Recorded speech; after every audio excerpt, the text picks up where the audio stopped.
The following programme contains strong language.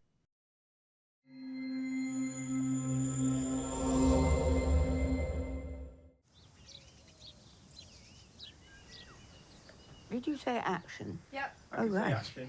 Action. Now, here is a picture of Ken, as you can see, that was painted by Alex Newley, that I bought, quite a while ago. I don't know that he knows I've got it, but I'm very pleased I have. But I'm still going to hide it from him.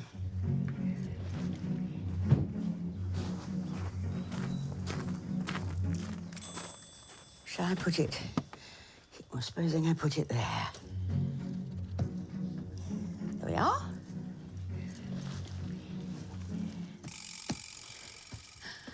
There's a surprise for later. Where is she? Ken Branner and I have known each other for over 40 years. Judy, you've worked with Ken, is it 10 times? So many times. It's not worth going into it. In that time, I've played his dutiful wife, his doting mother. You shouldn't have stayed down there so long, my poor boy. And even his soft-hearted grandmother. Get yourself a wee sweetie. Thanks, Granny. Between us, we've spent over a century in this business. Sweetie, I've only just started. I'll tell you something, Fletcher. If you ever do anything like that to my sister, I'll kill you. And today, I'm delighted to welcome him to tea and a friendly chat about all the times we've shared. I remember coming to give you notes somewhere. Yes, you said, Kenny, stand up. You've gone very, very West End. It's all out front. Laugh, laugh, laugh, laugh, laugh.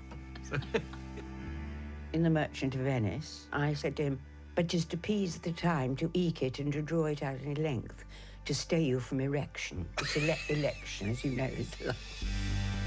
What is it about Shakespeare that means that we continue to want to tell stories? There you go. Beating of your heart.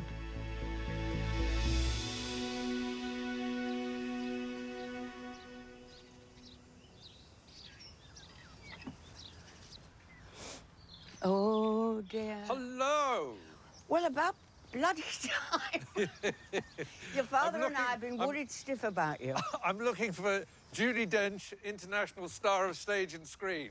Where have you been? I've been gathering flowers for you. Gathering flowers. I wish they smelt a bit more, but they look as nice, but not as nice as you. Not necessary. Well, not necessary, but I wanted you to have them. Come in. 007. Yes? I've been expecting you, Mr. Bond.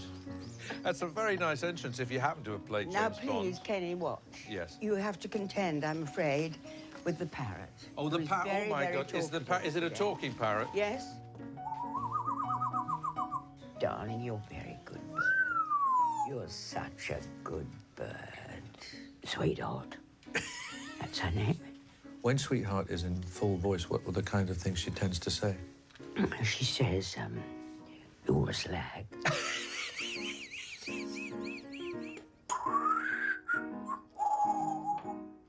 Gosh, what's coming out of this bag? What's coming out of this bag? If you knew the answer to that, have a feel of those. Just those, not me. What? Okay. Oh, hello. Potato cakes. Potato. Well, we call them potato files. You call them potato cakes. Or as we would say in the accent of my homeland, titty farl. Titty farl. Titty farl.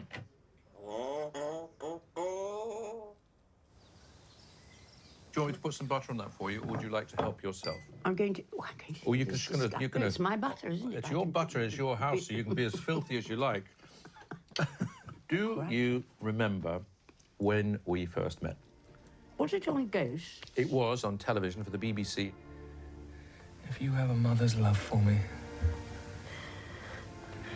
how can you see me suffer like this? I have a very, very clear image of you coming through the doors at the North Acton rehearsal studios, looking very chic, very chic. I remember a bit of a suede skirt, quite long sort of boots, a bit foxy, as I recall. You can tell how long ago it was. This is before, of course, we had the difficulty of working with the late, great, wonderful Michael Gambon. Anyway, welcome, welcome, my dear Oswald. I trust you'll allow me to call you by your Christian name. What else? Is Gambon notorious for making you laugh at the wrong time? He was an absolute bloody nightmare. And the late, great Natasha Richardson. Well, madam, if you will allow me, I think I'd better leave at once. Elijah Majinsky Lovely said, director. He said, I want a very, very, very tense shot very tense. of all of you, all round a table.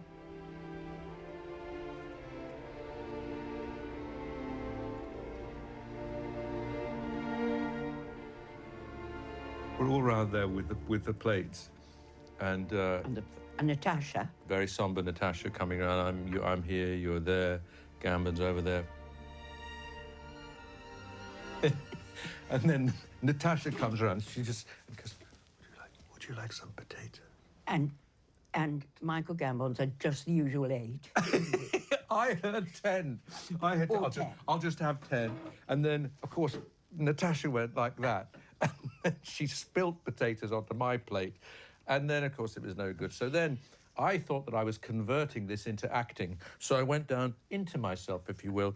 But in fact, that was just a hide.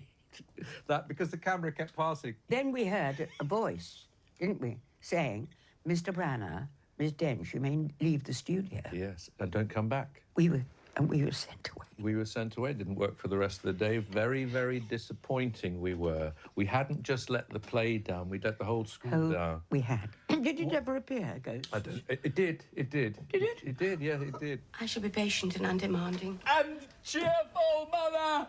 Yes, my boy. I think the audience was as miserable as we were. What was your first job? First ever? Yeah. Ophelia at the Old Vic in 1957, opposite John Neville. It must have been a big deal to get that job back then, wasn't it? Well, can you imagine what kind of...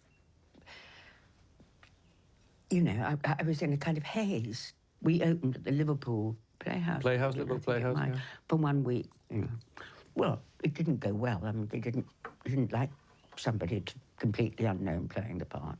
What a baptism of fire for you. What did that make you feel about? Did you read those rotten notices, or did you ignore them, or you heard about them? What was that? I don't think I read them, Kenny. Yeah, but you were aware that it hadn't perhaps gone as... Bit dodgy. A bit dodgy, yes. But then Michael Renthal said to me, called me into his office, and he said, don't be made sad or depressed by this, because he said, I'm going to keep you on in the company. And he said, you're going to play lots of other small parts and watch the other actors. That's what I did. Well, good on him. What about you and critics, though? Well, you know, once had well, I suppose if you do it for long enough, you have a whole range of them, don't you? In Henry V, one of my brilliant touches, of course, was that I would produce an accent to disguise myself as the king. Yes. As I go amongst my men in disguise the night before the battle, a little touch of Harry in the night. And I thought, so I shall do my brilliant Welsh accent, because he's Prince of Wales. Of course, that's going to work very well. And I remember that getting a review saying, that was in the days when I read them, it was... and Mr. Branagh, who is vocally inadequate in the role, lacking in magnitude. However, in the nighttime scene, where I'd done my amazing Welsh accent, however, in the nighttime scene, he is effortlessly a Judi. Thank you very much, and you can shove your accent And I bet you know up who where that the was, sun and we're doesn't not going to shine. make- I'm not. I couldn't possibly say, but obviously I question their judgment, Judi. But it is true to say I think I travelled from Milford Haven and Pontypool via Gateshead back to Northern Ireland.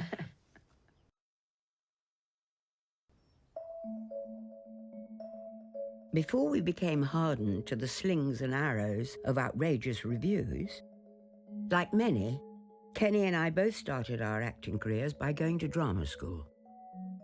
Do you remember what it was like leaving home, the moment when you were gone from York and now you're in London? Did you ever look back or look sideways, or did you... I think I must have done. Mm-hmm. All those days are kind of merged together in a way. Mm-hmm. 3 years of it. Mm-hmm. Mm-hmm. For me, it was the Friday I went to RADA for the sort of induction afternoon, and then I came... Were you living in Belfast? No, I was over from Belfast. I was in Reading, and I went home, And, you know, we all variously didn't know really how to cope with this thing that suddenly graphically became, this is the moment you're leaving home to go at the big, wide world, which was, for them, terrifying acting. They didn't know anything about the acting business or anything. It just was just a world where I would return to them as a homosexual who was out of work, and that this would be perfectly fine, but it would not be something that they could help me with, you know, but that it seemed guaranteed. And so they didn't say much. But I remember I come back, so we had the afternoon where it said, this is what you're going to do, you need these tights. We'd turn up on Monday, so I knew I was leaving the next day to go. And there was this little envelope, which I remember, which was on the telephone table. And they didn't say anything about it, but it was a card which said just simply, and it was one of those ones like totally embossed, sort of Woolworths card. So there was like it was like a bloody duvet on a bed, and it just inside it just said, "We're very proud of you, love, Mum and Dad." There was 100 quid in it. I mean, 100 quid for them. That's that was a a lot. 1979. That was a lot of money. So you knew that was huge. And then I just remember also, I got driven down to the station, and I just remember that moment of them waving and waving on the step, because the way the house was, you could see them for a long time, and they never, never, never stopped waving. Oh, it's a lovely memory. After RADA, it wasn't long before Ken was taking on major Shakespearean roles. We fat all creatures else to fat us, and we fat ourselves for maggots. Your fat king and your lean beggar is but variable service. Then, as leading actor and director, he switched to the screen, successfully bringing a wider audience to the plays Much Ado About Nothing, Henry V, and Hamlet. Can you, by no drift of compliments, get from him? Hamlet soaks up everything that you might know about making films or about acting and about life. To be or not to be? That is the question. The last time I appeared on stage with him was at the Garrick Theatre in 2015, where I played Paulina to his jealous king Leontes in The Winter's Tale. I have drunk and seen the spider. Camillo was his help in this. His pander. There is a plot against my life, my crown. All's true. I got a great surprise for you. This is usually in my bedroom.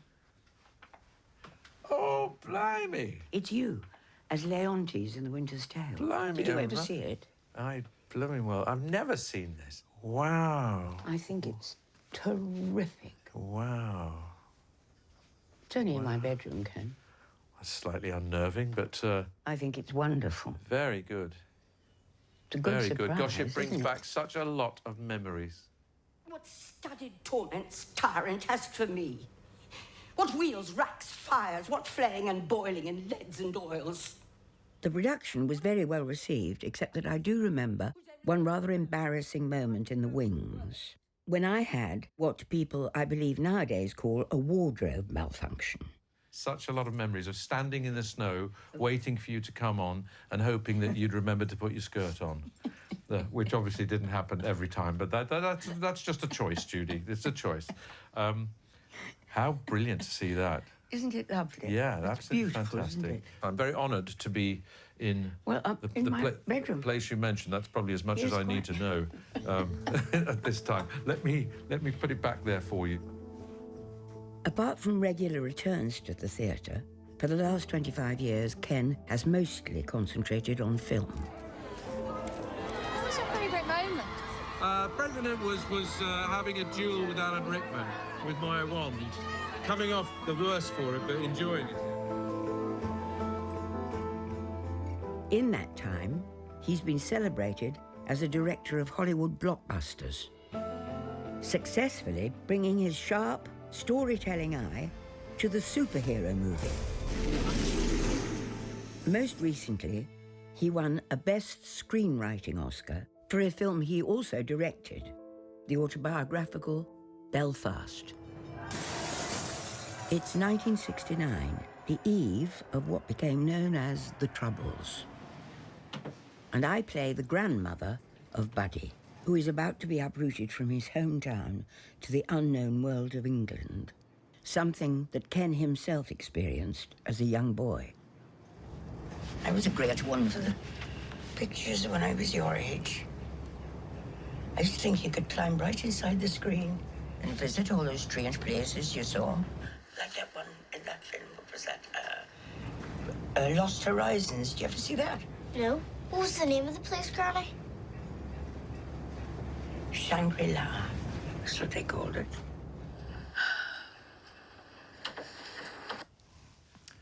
God, it's a difficult accent. How do you like doing accents? Because you've done some wonderful accents, and of course, you. Well, yes. Excuse me, though. I had a hard time, if you remember. Yes, yes. Because Irish is fine because of my ma and pa and everybody being everybody in Dublin, but not the North. I guess it's got a harder R, and it hasn't. It can have that sort of dominating thing, and kind of the cadence of it can get you caught up sometimes in a certain way of doing it. Whereas down south, they're all up and down and round. I mean, I'm being very generalised, but they've got all, you know, they paint with lots of different colours, and there can be something. How, by the way, I can't remember what we did. Well, I guess we tried to help you with it. Did you listen to people? Did you talk to people? How did you? I think I had somebody help me. Yeah. Oh, yes, I had. I did some work here. Not enough, I think. When I saw it, I thought, oh, no. Oh, and especially the last line. Go. Go now. Don't look back. If you recall, we're in an enormous close-up of you, so not too much moving around required. I love you, son. That's what I admire about the way you've arrived at your sort of skill on camera, is that you were able to hear direction as we're going, camera still turning. You kept hearing me give notes about slow down this, oh, say that line again, oh, do this. Incredible patience.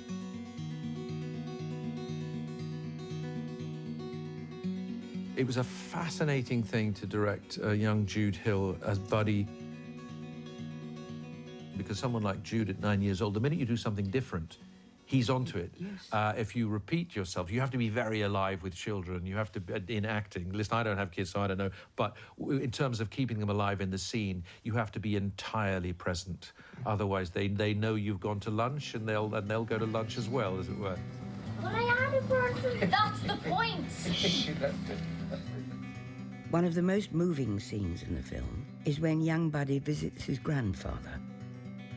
The prospect of leaving everything he knows drawing closer. You know who you are, don't you? Yes, Pop. You're Buddy from Belfast 15. Where everybody knows you. And your pop looks out for you. And your mommy looks out for you, your daddy looks out for you, your granny looks out for you. Your brother looks out for you, and the whole family looks out for you. And wherever you go, and whatever you become, that'll always be the truth. You remember that for me? Yes, Pop. Aye, fine man you are. It was interesting to stay close with them, and then for a moment that's almost too much, and for a moment that's almost sort of overwhelming for the pair of them, particularly for the grandfather, a man who comes from a culture where men don't share their feelings, men don't show their emotions, but how could you not with a kid who's talking about a farewell? Now, forget about what your father and your mother want. What do you want? I want you and my granny to come too. I had the instinct when we shot it to then just move away from them and be outside and let them have their kind of moment, because it's almost too private and too delicate. And trying to direct that film was almost trying to be like another role, another character who was being as sensitive as you could be to their situation, which is any family's situation when they're dealing with change. Yours. Yes, and it was. It was also, one had to be respectful to my parents and my grandparents and to people they knew. It wasn't a literal version of their lives, but it was something that one was trying to be honest and open about. But it's very, very, very, very delicate, just the way human relationships are. And so it was quite the lesson, as it was. What was their reaction to it? Well, of course, my mama and papa were gathered. God knows what they would have thought. It just... But my family, my dear brother and my dear sister were, I think, chuffed to bits, and we all saw it together in Belfast on a Thursday night in November, which absolutely, with a lot of family there. And that was a big thing.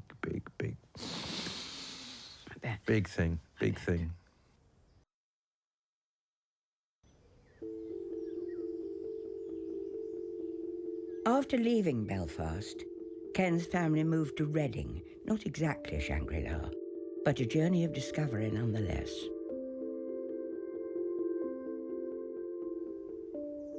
This is a recording that I have to say, slightly thieved from the English stockroom at my school, Meadway Comprehensive. It wasn't being used, and it is Sir John Gielgud's The Ages Of Man? Yeah. I saw that. Did you see it? Oh, yes.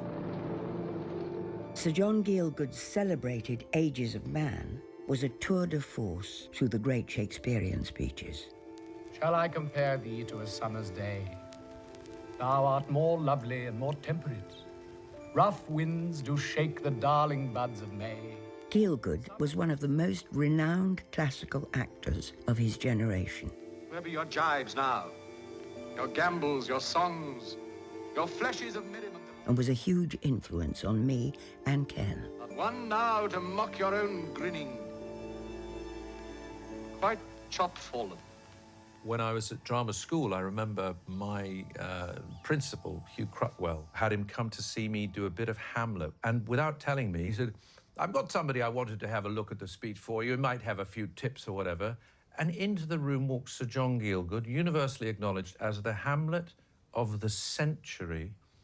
I'm 19 years old. The idea that, you know, I could then do the Hamlet. And then I saw, when I finished doing the speech, so I managed to get through it, and you could tell that his eyes were moist because he was just seeing this kid. He was just seeing this kid, an 18, 19-year-old, doing this thing. He said, oh, sir, no, that was very good. You're pushing a little hard on that thing. The real climax is bloody bawdy villain, and that's nice. But then put the lid on it for the rest of it, and I think you'll do rather well. Oh, funny, I've got something in my right eye. I can't see properly. I worked with him in the cherry orchard. You're not my niece. You're my guardian angel. Directed by Michel Saint-Denis. And a little while ago, I began making that ridiculous speech about the bookcase. So stupid of me. If only you didn't talk, you'd be so much happier. Sir John was playing Gaiath. I was playing Anna. And we did a run-through. And we all had to come on stage for notes. And we sat there, and Michel said, Peggy, it's Peggy Ashcroft. She said, Peggy, what can I say? Dorothy Teuton, Dorothy, you are immarkable. Judi. John, it's true. And after the notes, he said to me, well, if you'd been doing that for me, I'd be delighted. Oh. So then I was... Johnny G, he gets a big tick in our book. You are so good and clever. I feel so much better now, calmer and happier. Leonid Andreevich. Weren't we in the film of what did we do? You came into Hamlet, yes. So John came and was old Priam. He was Priam. He was old Priam, yeah. Greeks. His antique sword, rebellious to his arm, lies where it falls, repugnant. You play Hecuba. Yes, that's right. Hecuba, a lot of headscarf acting. Was it headscarf acting? Headscarf acting, but you made it more than that. You've made it much more than that. Her husband's limbs, the instant burst of clamor that she made. No lines. And no lines, lots of wailing, though. Yes, you looked sad. You looked put out, anyway. You look very put out. Ken, of course, has directed me many times, but what people may not know is that I have also directed him. Are we ready? Yeah, come on, let's get a move on, let's get it going. Once in John Osborne's Look Back in Anger. Sounds like some fleshy Roman matron, doesn't it? The Lady Pusillanimous. Yep, do you want to carry on with this? Keep going. And before that, in Much Ado About Nothing at the Queen's Theatre. Against my will, I am sent to bid you come into dinner. There's a double meaning in that. Any... That's rubbish. That's rubbish. Any pains, I tell you. You mustn't say there's a double meaning in that so quickly. Right. Yeah. What, literally say, or leave more of a pause? Or Well, no, just say, leave the pause. But you said there's a double meaning in that. You just don't hear it. Right. Leave the pause, because everyone goes, there's a double meaning in that. I mean, right. Just on them. I remember coming to give you notes somewhere. Yes. Coming to see it and you leaving. Well, I think it is true. You left. The there was theatre one in your time, costume. but I also remember you coming round to see me after the first preview, and I said, "Well, how did it go, Judi?" You said it was like watching a slow motion pile up on a motorway. Not good, then, I said. Not so good, no. No, you missed everything. No, you missed everything. I never, you see, you make it up as you go along.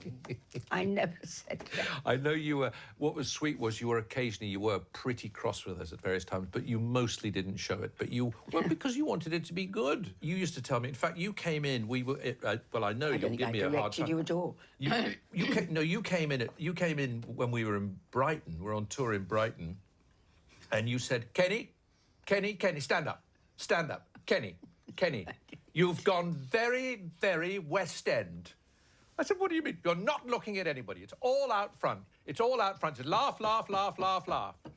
And those words are stamped, they're branded on my conscience. Not true. So anytime I feel like I'm using bad taste, I think of Judi Dench saying, Kenny, you've gone very, very West End. I hasten to add, you did it with a little bit of a waggedy finger. So it was a Well, that was me acting a director. Oh. Why did you decide you fancied directing a bit? I didn't. You persuaded me. But you also did. I didn't want to do it. Well, you made me. For the money, I did. Of course, and that's you all over, I must say. Do you have, and I'm sure you have plenty, pieces of advice that a director might have given you that you think, oh, that's a useful one? Less is more. That's all I know. Ken. Yeah. Because when, you want to do everything. I mean, I realise now that, of course, when Ophelia comes on and says, when she's mad, where is the beauteous Majesty of Denmark? I don't, I was so mad. I mean, I was a box of frogs running on. All you'd have to do is to go up to the wrong person, like anybody on stage, but the Queen, and just say it to them. Do you know? Then you'd know she wasn't too tightly wrapped. You don't have to do, less is always more, isn't it? But you don't trust yourself to do that. No, and it's very tempting, or you feel as though it's required to tear a passion to tatters. The whole story of my acting life has been trying to do less and less and less. There'll be plenty of people who disagree whether I've managed to do it, but that's sort of scary, isn't it? So it's rather vulnerable to be that way.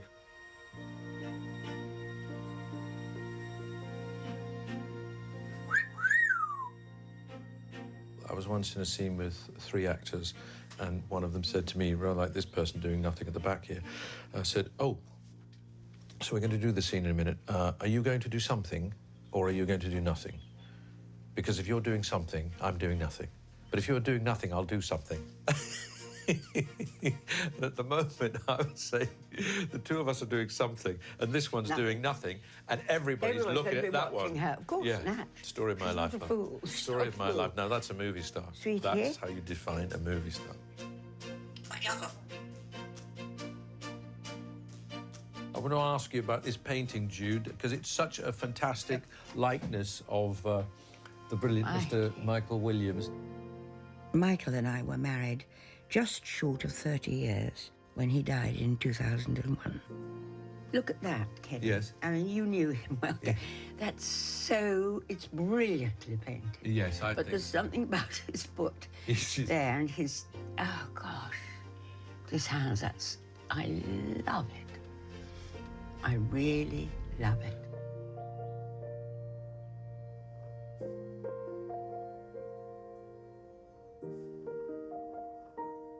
You acted on stage a lot with Michael, didn't you? We did. Yeah? Was that easy, simple, or was it times when you thought, oh, bloody hell, I've got to go home to this now as well? Yes. Times we had quite a tricky time. Yeah. He said, in The Merchant of Venice, we were not long married We were at Stratford together, and he played Bassanio and I played Portia. Yeah. And I said to him, I speak too long, but just to appease the time, to eke it and to draw it out in length, to stay you from erection. It's election, as you know, is the line. Well, the wind band left the stage. They just walked off. And Michael and I were left to face away from each other. Contemplating what the audience made of his erection. God, Uncle wasn't quite. Which may or may not have been what Shakespeare meant. I don't know. It seems to me. Works perfectly well. It's more fool him for using a word like that that could be easily mispronounced. I remember when we were making the film of Henry V, in which, unusually, Michael Williams played the role of Michael Williams. He did. But if the cause be not good, the king himself hath a heavy reckoning to make. And all those legs and arms and heads chopped off in a battle shall join together at the latter day and cry, oh, we died at such a place. Some swearing, some crying for a surgeon, some upon their wives left poor behind them, some upon the debts they owe, some upon their children rawly left.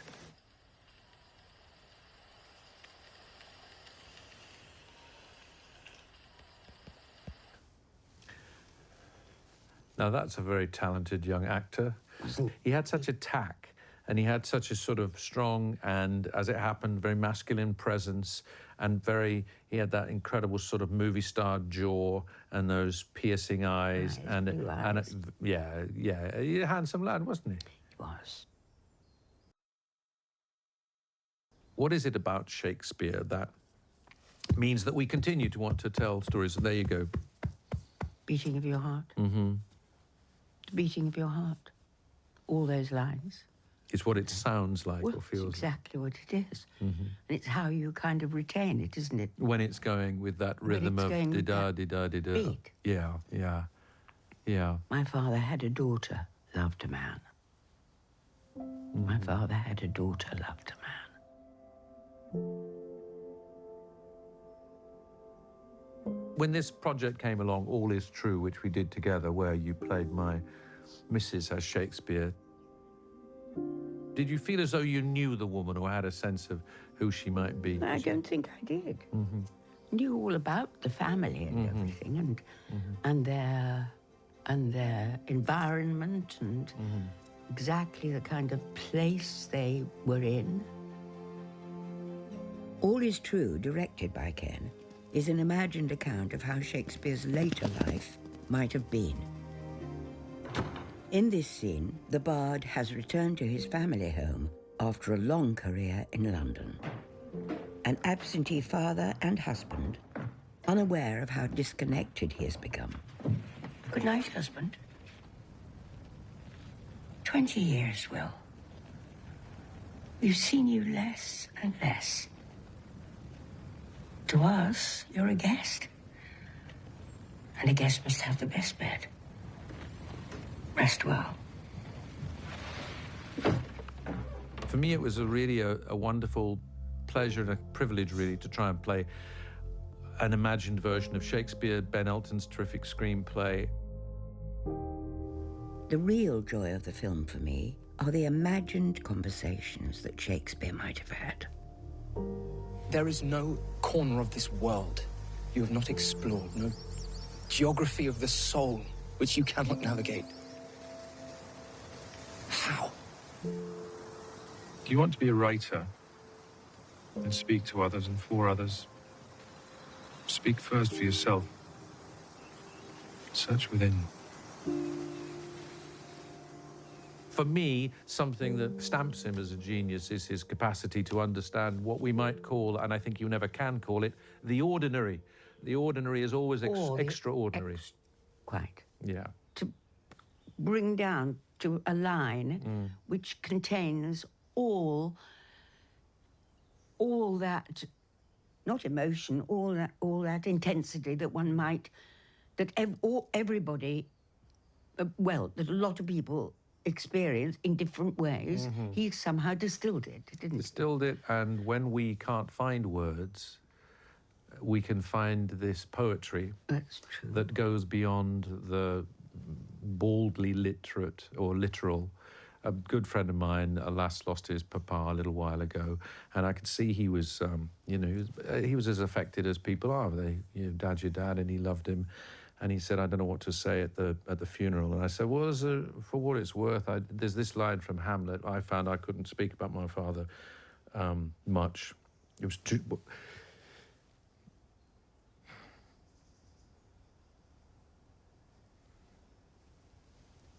It just becomes too much. And I said, so there's this line in Hamlet where he simply says, methinks I saw my father. I saw him once. He was a goodly king, and Hamlet says, he was a man. Take him for all in all. I shall not look upon his like again. And he was a big help to this lad whose dad had passed, and I remember thinking, well, thanks, Shakespeare, for that. And also, there's a bit of comfort to someone. It was solace, it was comfort, it put something into words, it began a process, because we know that grief is so challenging.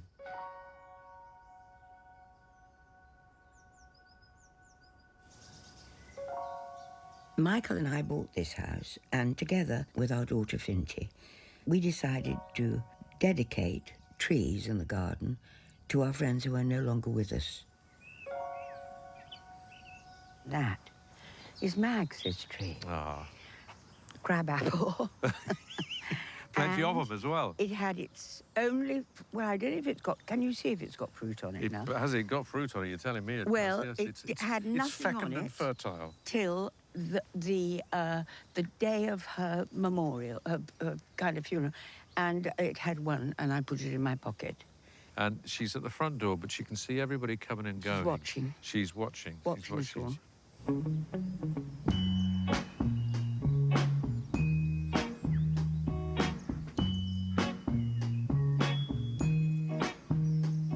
Michael Bentor. Michael Bentor. Who I owe, well, all my career to. Kept me on at the Vic.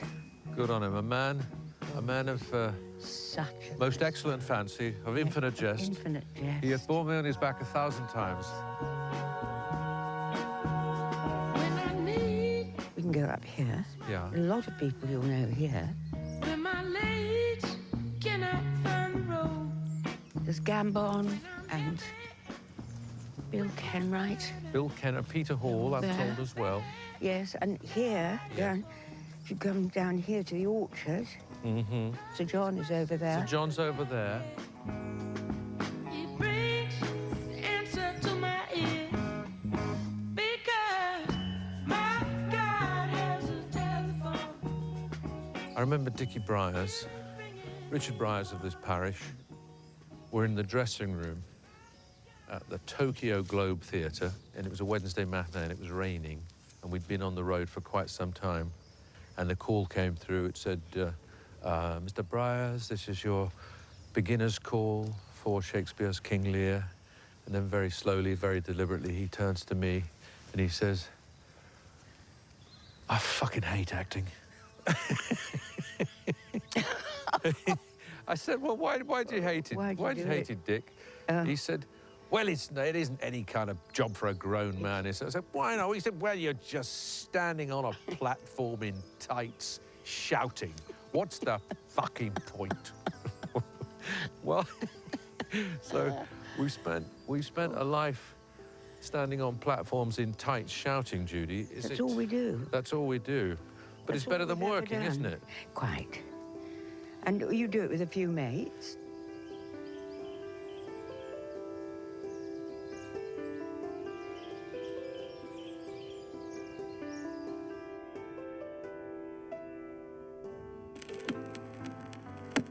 All the world's a stage, and all the men and women merely players.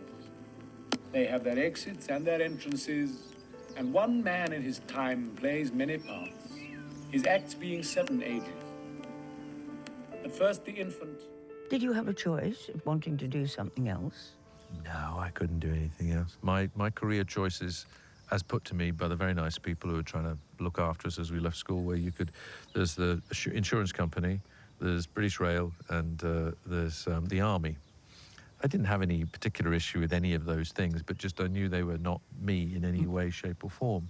But I knew that when engaged with this curious business of imagining, I was very, very, very much at home. I enjoyed something I've always noticed in what you do, a playful quality. And it's especially in the theatre, but sometimes in film as well. You're trying to catch lightning in a bottle. And yes, that's why film, though, is so tricky, isn't it? Yeah. Because once you've done it, you say, oh, God, when you see it, you think, oh, no, that wasn't it at all. Yeah, well, I try and... But that's what's so lovely about the theatre. You know, well, the audience don't realise what a huge part they play in it. Huge. Yeah. They teach you about it, don't they? They do teach you about it. Well, I feel these days in the theatre, the atmosphere is special because people don't do it quite so much anymore and they value it differently. I think that's true. I think that's very, very true. So I reckon we ought to keep going. That's what I reckon. I reckon we ought to keep going.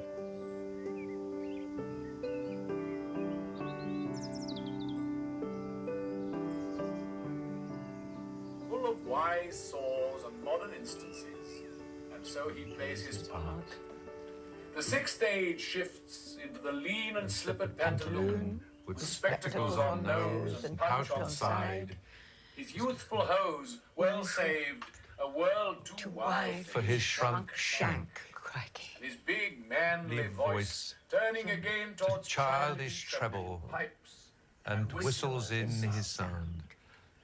Last scene of all, which ends this strange, eventful history, is second childishness and mere oblivion.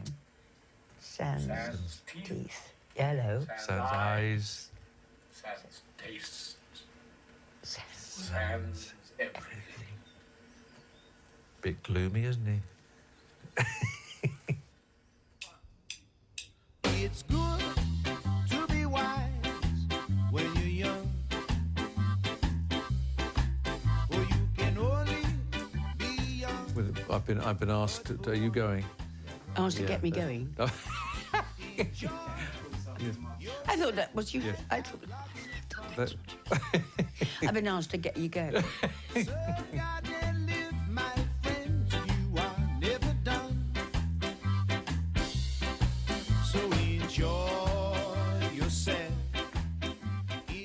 We took her out a couple of summers ago in a little travelling cage sitting on the top. Suddenly, she said, and she's never said before since, she said, Boris Johnson.